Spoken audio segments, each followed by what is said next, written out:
எல்லோருக்கும் வணக்கம். நான் ரொம்ப நல்லா இருக்கேங்க. நீங்கள் எல்லோரும் எப்படி இருக்கீங்க?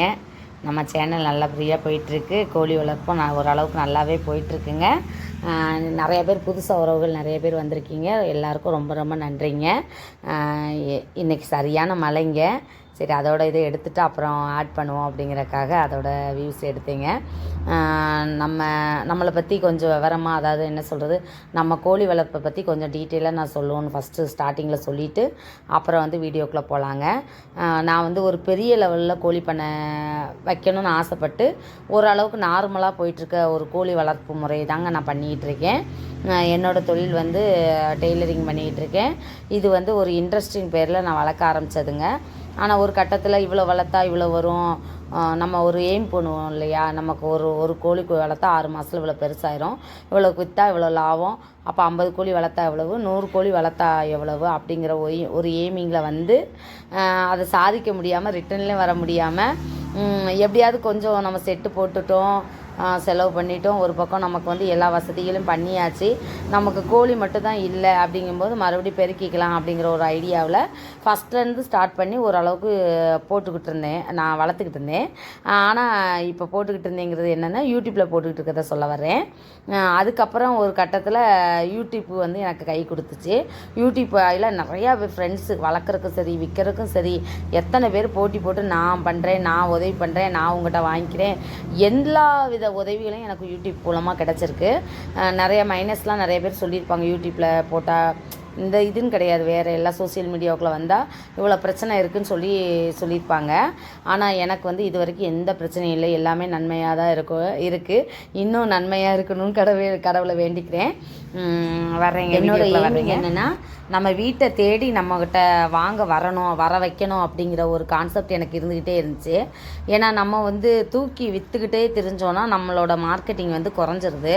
நம்ம பொருள் நயம் இல்லாதது, அதாவது சுத்தம் இல்லாததுன்னு சொல்லுவாங்க இல்லையா, நம்ம பொருள் வந்து விற்கக்கூடியது தன்மை இல்லாமல் நம்ம வந்து ஒவ்வொரு இடமா தூக்கிட்டு அலையும்போது அந்த மதிப்பீடு வந்து குறையுது. அதனால் நான் ஒரு முடிவு பண்ணேன், யார் என்ன கேட்டாலும், அதாவது வளர்க்குறதுக்கு சரி, பெரிய முட்டைக்கோழியாக இருந்தாலும் சரி, எந்த வகையான கோழியோ கோழி குஞ்சோ எப்படி கேட்டாலும் பெரிய லெவல் இல்லாமல் ஆசைக்கு கேட்குறவங்களுக்கு, கொஞ்சமாக வளர்க்கணும்னு கேட்குறவங்களுக்கு நான் கொடுக்குறதுக்கு முதல்ல முயற்சி பண்ணேன். அது வந்து எனக்கு சக்ஸஸ் ஆகிட்டு தான் இருக்குது. ஏன்னு கேளுங்க, நம்மளே ஒருத்தவங்கள்ட்ட ஃபோன் பண்ணி கேட்குறோம், 500 வேணுமா, நிறைய பெரிய லெவலில் கோழி பண்ணை வச்சுருக்கவங்க 500 ஆர்டரா, 100 ஆர்டரா, 50 ஆர்டரா, 200 ஆர்டரான்னு கேட்பாங்க. அதில் வந்து நம்ம இது பண்ணுறதை விட நம்ம ஒரு 4 கோழி 5 கோழின்னு கேட்குறவங்க ஸ்பாட்டில் வந்து எனக்கு எடுத்துகிட்டு இருக்காங்க. நான் இது வரைக்கும் டெலிவரி பண்ண ஆரம்பிக்கலைங்க. என்னை பற்றி புதுசாக தெரியாதவங்களுக்கு நான் விவரமாக சொல்கிறேங்க. அளவாக தாங்க கோழி இருக்குது. 10 கோழியில் முட்டை வச்சு எடுத்துக்கிட்டு இருந்தவன் இப்போ ஒரு 20-25 கோழி வந்துருச்சு. முட்டையோட பக்குவத்துலேயும் இருக்குது, முட்டை இட்டுக்கிட்டு இருக்குது. அடையில் இப்போ இன்குபேட்டர் என்ன காரணம் தெரியல, ஒரு வாட்டி 100 முட்டை வச்சு எனக்கு கொஞ்சம் ஃபெயிலியரு. 25 குஞ்சு என்னமோ தான் பொரிச்சிச்சு. நான் அதை வந்து என்னென்னு எங்கள் வீட்டில் தான் பண்ணி கொடுத்தாங்க, சக்ஸஸாக தான் போயிட்டுருந்து. திருப்பி ரிட்டனில் அதை பார்க்கல. அதனால் என்ன செஞ்சுட்டேன், இப்போ ஒரு 8 கோழி அடை தான் வச்சுருக்கேங்க. அதனால் கோழியோட எண்ணிக்கை குறையும் போது வெளியே வீடியோஸ்களுக்கும் கோழி இல்லை, அதே டைமில் எனக்கு வந்து விற்கிறதுக்கும் கோழி இல்லை. ஆனால் நார்மலாக குஞ்சுகள் வந்து எனக்கு ஒரு 50-55 குஞ்சுக 100க்குள்ளேயே இருக்குங்க. அந்த அளவுக்கு கோழி குஞ்சுக வர ஆரம்பிச்சு. குஞ்சுக என்ன, நம்ம வந்து கீழே போட போகிறோங்க, அதுவும் வளர்த்து பெருசாக தான் ஆகும். அப்போ நான் 100, அதாவது எப்போவுமே கோழி குஞ்சுகளை பொறுத்த வரைக்கும் நம்ம 100 கோழிகளுக்கு சமம் அப்படிங்கிற மாதிரி நினைக்கிற ஒரு நினப்பிலேயே தாங்க நான் வளர்ப்பேன். அது எனக்கு ஓரளவுக்கு கொஞ்சம் கை கொடுக்க தான் செய்யும். ஏன்னா நம்ம பெரிய கோழிகளாக ஆக்கிடலான்னு ஒரு நம்பிக்கையில் நம்ம போகும்போது அது வந்து உண்மையிலே சாத்தியம்தான் அப்படிங்கிறத கொண்டு வரதுக்கு நம்மளால் முடியுங்க. அந்த நம்பிக்கையில் நம்ம இன்றைக்கி வந்து மழை காலத்தில் கோழி வந்து வளர்க்கலாமா அப்படிங்கிறதாங்க இன்றைக்கி டாப்பிக்கு. இது எப்படி சொல்கிறதுனா, கோழி வளர்த்துட்ருக்கவங்க மழை காலம் நிறுத்திடுறதா அப்படிங்கிறதுக்கு அர்த்தம் இல்லைங்க. புதுசாக, அதாவது இப்போ தொடங்கணும்னு நினைப்பீங்களே, தயவுசெய்து இப்போ தொடங்காதீங்க. கோழிகளையும் வாங்கி விடாதீங்க. ஒரு இடத்துலேருந்து இன்னொரு இடத்துக்கு வரும்போது அது வந்து கொஞ்சம் மாற்றங்கள் ஏற்பட தாங்க செய்யும். அதை தவிர்க்கணுன்னா கொஞ்சம் இந்த டைமில் கோழியை வாங்கி வளர்க்காதீங்க. ஏன்னு சொல்கிறோன்னா, மழை காலத்தில் வந்து அது வந்து ஒரு ஏற்கனவே சளி பிடிக்குங்க. மழை காலத்தில் நினைஞ்சிதான் அந்த கோழிகள் வந்து மேயுங்க. அதாவது செட்டுக்குள்ளே வச்சுருக்கவங்களுக்கு எப்படிங்கிறதுலாம் நமக்கு தெரியலைங்க. ஆனால் வந்து இந்த டைமில் கோழி வாங்கி வளர்க்கும்போது சளி பிரச்சனை அதிகமாக வரும். குஞ்சுகள் வந்து குன்னி செத்து போகுங்க. பல பிரச்சனை வர்றதுனால தயவுசெய்து இந்த டைமில் கோழி வாங்கி வளர்க்காதீங்க. ஏற்கனவே வளர்த்துக்கிட்டு இருக்கவங்க என்னங்க பண்ணுறது அப்படின்னா, நான் வந்து நாட்டு மருந்து தான் யூஸ் பண்ணுறேன். அதில் வந்து கீழே நெல்லி, துளசி, மிளகு, சீரகம், இந்த காய்ச்சின அதாவது கஷாயம் சொல்லுவோம் இல்லையா, இதை வந்து கோழிகளுக்கு கலந்து கொடுத்துக்கிட்டுருக்கேன். இது எனக்கு நல்லாவே போயிட்டுருக்குங்க. இந்த முறையை தாங்க பயன்படுத்திக்கிட்டு இருக்கேன். குஞ்சுகளாகவோ கோழியாகவோ வாங்கிடுங்க. இது வந்து கார்த்திகை மாதங்க. கார்த்திகை, மார்கழி, தை பாதி விட்டுருங்க. தை மாதத்துக்கு பாதிக்கு மேலே வாங்கி வளர்த்திங்கன்னா அந்த குளிர்கள்லாம் போயிடும். இயற்கையாகவே இது பறவை இனந்தாங்க. அதுக்கு வந்து ஹீட் தாங்குகிற தன்மை இருக்க தான் செய்யுது. இருந்தாலும் நம்ம வந்து அதிக எண்ணிக்கையில் வளர்க்கும் போதும் ஒரு இடத்துல அதிக எண்ணிக்கையில் இருந்த கோழியை கொண்டு வந்து நம்ம ஸ்பாட்டுக்கு விடும்போது இழப்பீடு வரும். அந்த இழப்பீடு தாங்குகிற சக்தியோ இல்லை பரவாயில்ல நான் வந்து அதிலேருந்து காப்பாற்றி கொண்டு வந்துடுவேன்னு நம்பிக்கை இருக்கவங்க மட்டும் வாங்குங்க. அதே மாதிரி சின்ன குஞ்சுக வளர்க்க தெரியாதவங்க வாங்காதீங்க. நான் ஏற்கனவே நிறையா வீடியோவில் சொல்லியிருக்கேன். இப்போ ஒருத்தவங்க அந்த தப்பை பண்ணினாங்க. இருந்தாலும் அதை எதுக்குங்க வெளியே சொல்லிக்கிட்டு, அது வேணாங்க. வாங்கிட்டு போனவங்க தயவுசெய்து வாங்கும்போது நல்லா பார்த்தே வாங்குங்க. நல்லா நம்ம ஒரு பண்ணையில் போய் வாங்குகிறோம், நம்ம பண்ணைன்னு கிடையாது, எங்கே போய் பண்ணாலும் நம்ம வந்து மேய்ச்சலுக்குள்ள கோழியாக அந்த கோழிகளை பார்த்துட்டு கோழி குஞ்சுகளை வாங்குங்க. என்னை பொறுத்த வரைக்கும் கோழி குஞ்சுகளை வாங்குறத விட நார்மல் ஸ்டேஜில் போட்டால் எது சேவல் எதுன்னு தெரியுமா, அந்த இதில் வாங்கி நீங்கள் வளர்த்திங்கன்னா கொஞ்சம் வந்து நீங்கள் வந்து தெரியாதவங்க, ஒன்றுமே தெரியாதவங்க, ஓகேங்களா, அதை பற்றி தெரியாதவங்க அந்த ஸ்டேஜில் வாங்கி விட்டிங்கன்னா ஒரு 3/4 கிலோ 1/2 கிலோ இருக்குங்க.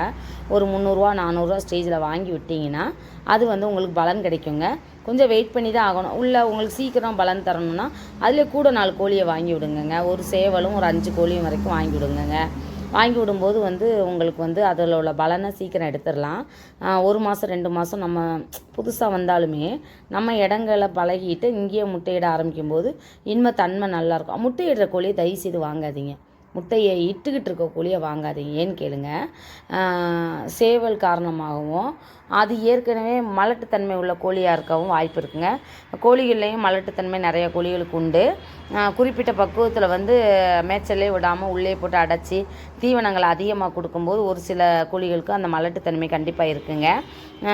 அந்த மாதிரி கோழிகளை நீங்கள் வாங்கிட்டு வந்துட்டீங்கன்னா முட்டையிடும். நம்ம ஒரு கோழியாக வாங்கி வளர்க்குறவங்க 2 கோழியாக வளர்க்குறவங்க அதை ஊற்று பார்த்துக்கிட்டு இருப்போம் எப்போ முட்டை விடும். அது நம்ம நேரத்துக்கு முட்டையே விடாது. அப்புறம் அதை விற்கிறாப்புல இருக்கும், நல்லா அடித்து சாப்பிட்றப்ப. அதனால் என்ன செஞ்சுருங்க, ஒரு நார்மல் ஸ்டேஜில் உள்ள கோழியை வாங்கி வளர்க்கும் போது எல்லா வித ஒரு இதுலேருந்தே நீங்கள் வந்து உங்களை நல்லா காப்பாற்றிக்கவும் முடியும். நமக்கு வந்து அடுத்த ஸ்டேஜுக்கு போகிறக்கும் நல்லா உதவியாக இருக்குங்க.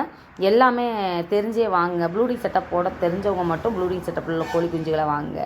தயவுசெய்து கோழி குஞ்சு உயிரை வந்து பணையம் வைக்காதீங்க.